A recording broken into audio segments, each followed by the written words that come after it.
एक प्रश्नकर्ता ने जय कृष्णमूर्ति से पूछा कि आप ईश्वर का जिक्र कभी नहीं करते।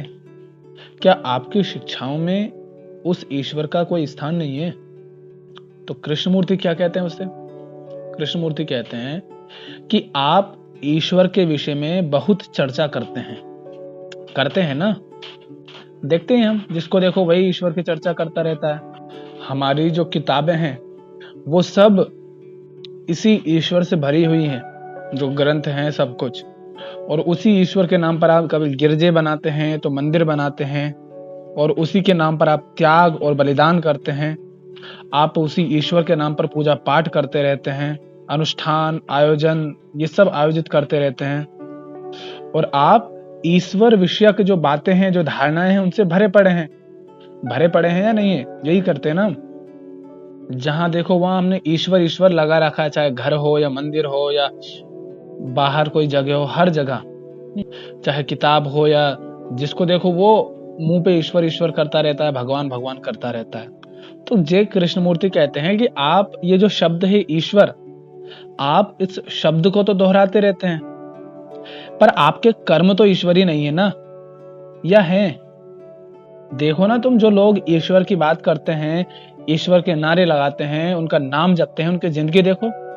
गाली गलौज, मार पीट, हिंसा, क्रूरता, शोषण, अत्याचार, स्वार्थ, लालच, इन सब से भरी पड़ी है उनकी जिंदगी। और तुम ईश्वर का नाम लेते रहते हो, और जिसे आप ईश्वर कहते हैं आप उसकी उपासना करते हैं। आपके तौर तरीके, आपके विचार, आपका अस्तित्व ईश्वरी नहीं है। क्या है? माने वो कहते हैं आप उसकी उपासना तो करते हो जिसे आप ईश्वर कहते हो, लेकिन क्या आपके तौर तरीके हैं उस तरह के? आपका अस्तित्व है, आपके विचार क्या उस तरह के हैं जैसे जिसे आप ईश्वर कहते हैं, जिसे आप भगवान मानकर पूछते हैं? क्या उसके जैसे व्यवहार हैं तुम्हारे? क्या वैसे विचार हैं? क्या वैसा व्यक्तित्व है तुम्हारा? तुम तो ईश्वरी गुण कुछ भी नहीं रखते, बस उसके नाम पे नारे लगाते हो। आगे वो कहते हैं कि आप हालांकि ईश्वर शब्द को दोहराते रहते हैं, लेकिन फिर भी आप दूसरों का शोषण किया करते हैं ना। सही कह रहा हूं ना? क्या आप ऐसा नहीं करते? आप क्या दूसरों से स्वार्थ पर आधारित संबंध नहीं बनाते? दूसरों की सहायता भी स्वार्थ पर आधारित नहीं करते? यही करते हैं ना आप। और आप ईश्वर का नाम दोहराते हैं, और उस ईश्वर की बात आप मुझसे कर रहे हैं कि आप ईश्वर की चर्चा नहीं करते। क्या करूं उसकी चर्चा? कैसे करे कृष्णमूर्ति उसकी चर्चा, जिस ईश्वर के नाम पर तुम दंगे करते हो, हिंसा करते हो, शोषण करते हो, क्रूरता करते हो? और आपके तो अपने अपने ईश्वर हैं। हिंदू, मुस्लिम, ईसाई और बाकी सारे जो हैं, सबके अपने अपने ईश्वर हैं। कितने सारे ईश्वर गढ़ लिए तुमने, और वो पता नहीं सारे के सारे बैठे कहां पर हैं। आप मंदिर बनवाते हैं, आप जितने ज्यादा अमीर होते जाते हैं उतने ही ज्यादा मंदिर बनवाने लगते हैं। और जो लोग ये कहते हैं नहीं नहीं ऐसा नहीं करते, तो ऐसा नहीं है। अभी आप पैसे कमाने में लगे हैं। जब आपके पास पैसा आ जाएगा तो आप भी यही करेंगे। प्रश्न करता है, वो हंस देते हैं कृष्णमूर्ति के सामने। तो कृष्णमूर्ति कहता है कि हंसिए मत, आप खुद भी यही कर रहे होंगे। बाकी फिलहाल आप क्या कर रहे हैं? आप अमीर होने की कोशिशों में लगे हुए हैं। फर्क बस इतना ही है, जब अमीर हो जाएंगे तो आप भी मंदिर पे मंदिर बनवाएंगे ईश्वर के नाम पर, भले आपके व्यवहार बिल्कुल नहीं है ईश्वरीय। तो प्रश्नकर्ता ने क्या पूछा था कि आप ईश्वर का जिक्र कभी नहीं करते, क्या आपके शिक्षाओं में उनका कोई स्थान नहीं है? तो कृष्णमूर्ति कहते हैं कि आप ईश्वर से खूब परिचित हैं। ठीक है, आपके पूरे जीवन में ईश्वर ही ईश्वर भरा हुआ है। कम से कम इस शब्द से तो आप परिचित हैं ही, ईश्वर नाम का जो शब्द है इससे। पर यह शब्द तो ईश्वर नहीं है ना। शब्द वह वस्तु नहीं होता। माने आप ईश्वर ईश्वर ईश्वर कह रहे हैं, ये जो शब्द है ईश्वर, ये शब्द तो ईश्वर नहीं है ना।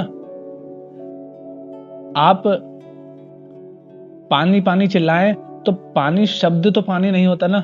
पानी और पानी शब्द में अंतर होता है। इसी तरह ईश्वर शब्द ईश्वर तो नहीं है। हम इस मुद्दे पर पूरी तरह से स्पष्ट हो लें, ये आपको ध्यान रखना है कि ये जो शब्द है ईश्वर, ये शब्द ईश्वर नहीं है, ये मात्र शब्द है। आप ईश्वर शब्द का अथवा किसी अन्य शब्द का प्रयोग कर सकते हैं। ईश्वर के नाम पर आप गॉड कह दो, अल्लाह कह दो, ईश्वर कह दो, भगवान कह दो, कुछ भी कह सकते हैं, किंतु वह शब्द ईश्वर नहीं है। शब्द तो शब्द है। पर हम क्या करते हैं, हम ये सोचते हैं कि हम अगर ईश्वर का नाम लेते हैं तो हम तो ईश्वर को जानते हैं भैया। ईश्वर का ये जो शब्द है ईश्वर, इस शब्द का नाम ले लेने से ये साबित नहीं होता। इसका अर्थ ये नहीं है कि आप ईश्वर को जानते हैं, आप सिर्फ इस शब्द को जानते हैं।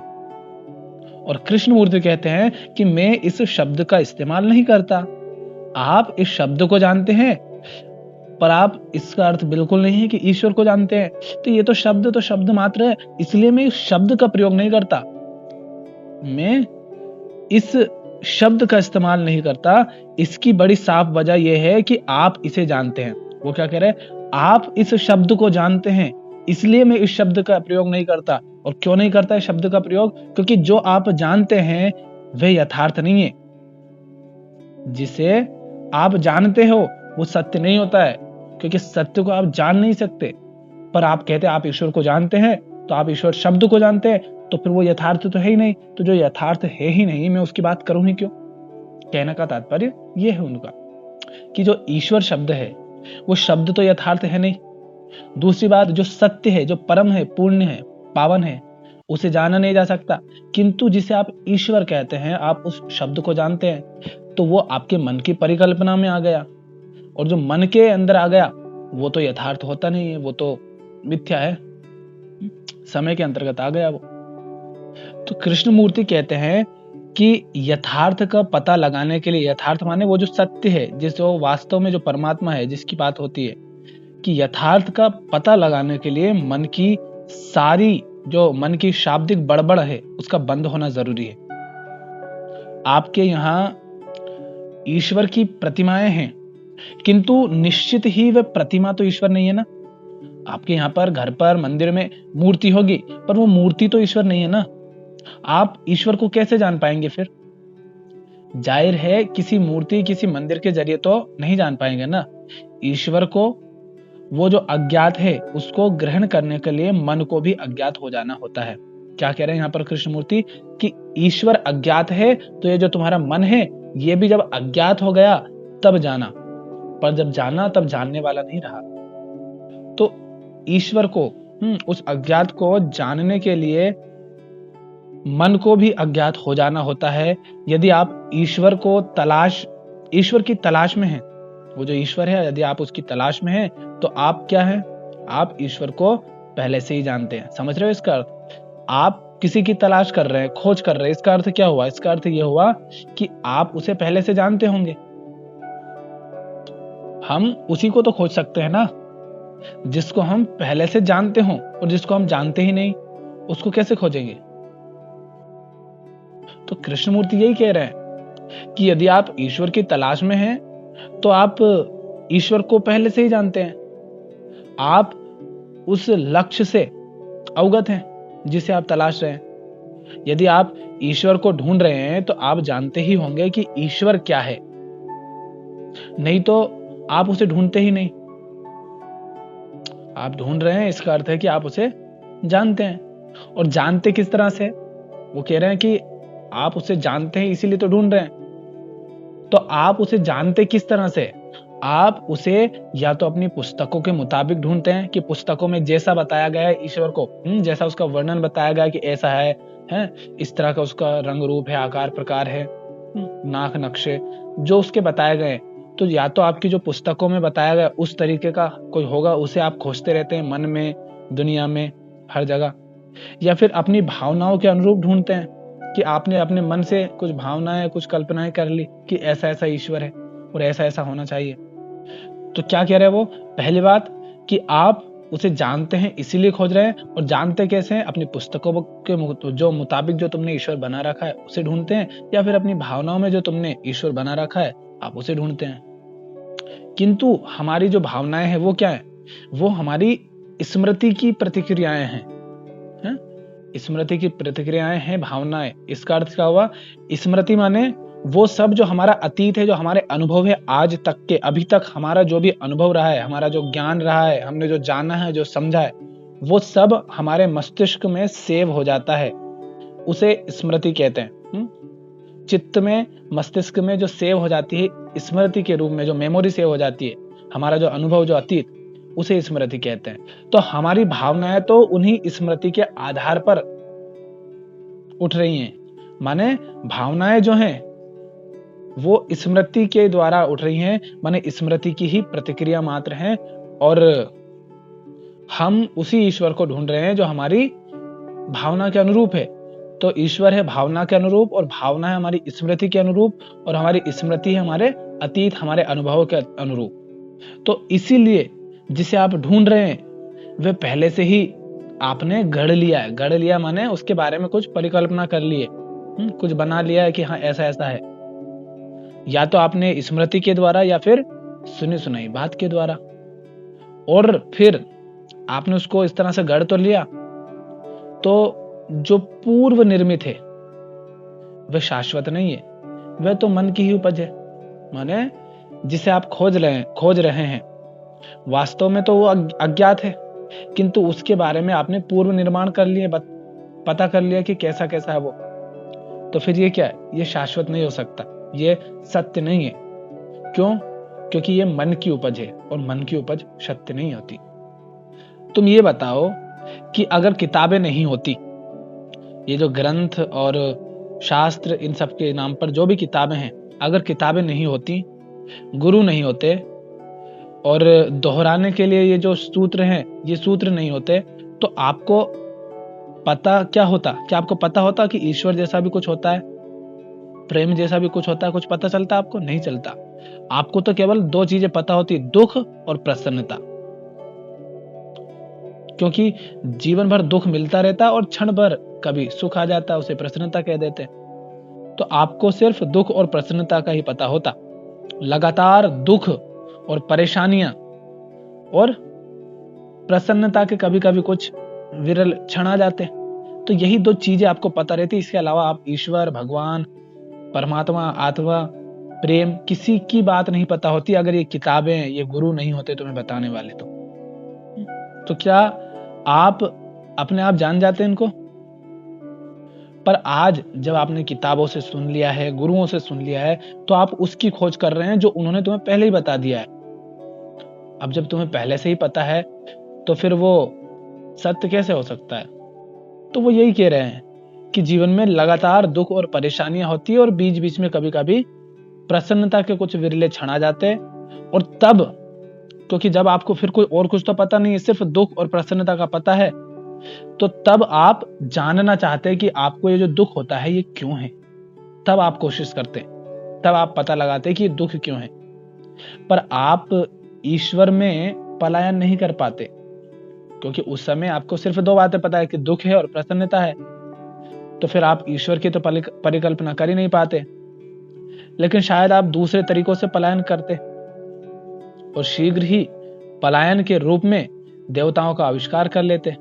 किंतु यदि आप दुख की समग्र प्रक्रिया को वस्तुतः समझना चाहते हैं, एक नूतन मानव की तरह, एक नए खिले हुए इंसान की तरह, पलायन नहीं बल्कि जांच परख करते हुए, तब आप स्वयं को दुख से मुक्त कर लेंगे।